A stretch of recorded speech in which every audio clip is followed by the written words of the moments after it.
todos mis fieles seguidores de deportestelemundo.com. Nuestra queridísima comadre Leti viene desde la hermosísima Riviera Maya, pero esta vez no está solita, papirrines. Tuvo tremendo acompañante. Yo, el papirrín, que no me podía quedar sin disfrutar de toda la aventura que ofrece el Parque Natural Explore. Entre tirolesas y cavernas, Leti y yo hicimos de las nuestras.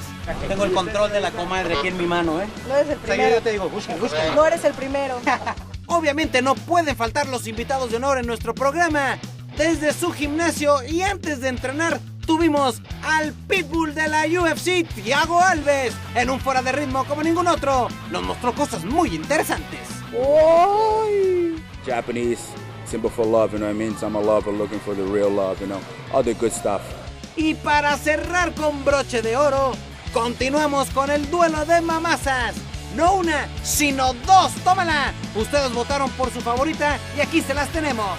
Pero también tenemos a su rival, que va a estar difícil porque las dos están muy bien, carnales. ¿Ustedes qué opinan? ¡Órale! No se lo pierdan este domingo a las 12:30 del Este y Pacífico, compadres. Ahí los esperamos. ¡Vámonos!